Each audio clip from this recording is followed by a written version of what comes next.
C'est au pas de charge que cette mission de suivi et évaluation des résultats du projet CECICA s'est déroulée. La première étape de la délégation est le point CECICA de distribution d'intrants de Wedo dans la commune d'Abomey-Calavi. À ce niveau, les membres de la délégation ont échangé sur la capacité de stockage du site et son importance dans l'implémentation du projet. Puis cap a été mis sur la ferme avicole de Lewis Yapwenou à Révier-de-Sounou. La troisième étape de la mission de suivi et évaluation des résultats du projet CECICA est la future usine de fabrication d'alvéoles en carton initiée par la coopérative avicole du Bénin, COPA. Comme CECICA, c'est un projet financé par l'Union européenne et l'Agence française de développement AFD à travers le PARACEP.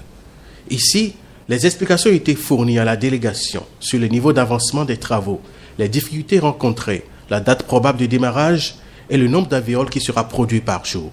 Nous avons remarqué que le problème de plateau crée un problème d'insécurité sur le territoire béninois parce que d'abord, le coût du plateau est élevé et le Béninois n'est pas prêt à faire l'usage unique.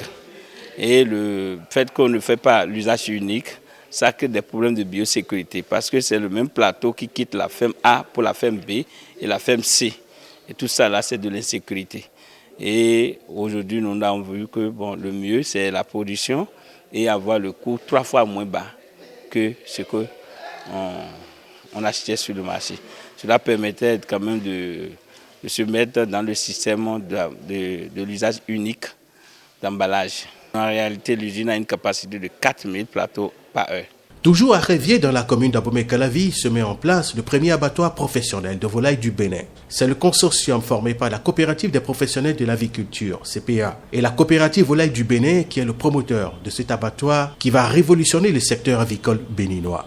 La mission de suivi et évaluation est venue constater l'évolution des travaux. C'est PARACEP qui nous a aidé à avoir l'équipement et comme je le dis, c'est un appui substantiel qui viendra révolutionner la filière.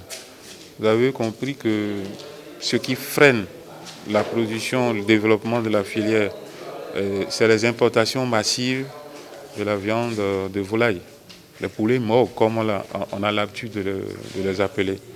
Donc ceci vient pour suppléer cette importation qui n'a fait que travestit notre économie. Cette machine que vous êtes en train de voir a une capacité de 500 poulets par heure. La dernière structure visitée par la délégation est la ferme avicole de Cédric Hervé Zomaou. Ici, il était question aussi d'évaluer ce que l'avènement du projet CECICA a apporté à la ferme, tant sur le plan du rendement que sur le plan financier. Cette ferme où plusieurs races de poulets sont élevées a suscité assez d'admiration de la part des membres de la délégation. Depuis que je suis en train de prendre la provenance chez CECICA, je prends jusqu'à 3 tonnes que je stocke. Et dès que ça finit, j'ai plus d'accessibilité à avoir la provence pondeuse. Mais par contre, les autres provances, tantôt tu vas ici, tu n'as pas. Il faut chercher de gauche à droite avant de trouver. Donc moi je voudrais même, si ils peuvent nous satisfaire, en matière de provence, disons, en croissance chère, les provances poulettes, les différents types de provence, ça va être vraiment plus facile pour nous. Cette mission de suivi et évaluation a permis à tous de se rendre compte du dynamisme actuel du sous-secteur de l'aviculture au Bénin. Les projets foisonnent et les acteurs ne ménagent aucun effort pour les concrétiser. CECICA, pour nous, c'est le plus gros projet. Et nous avons la chance d'avoir des têtes pensantes au niveau de l'IAB. Et nous avons pu sortir de bons projets. Et nous prions le Seigneur pour que ces projets-là arrivent au bout, qu'on arrive à réaliser tous ces projets en bonne et due forme et que ça marche. Et qu'après, PARACEP, un jour, les responsables de la FDUE vont entendre comment ce qu'ils ont semé a vraiment pris.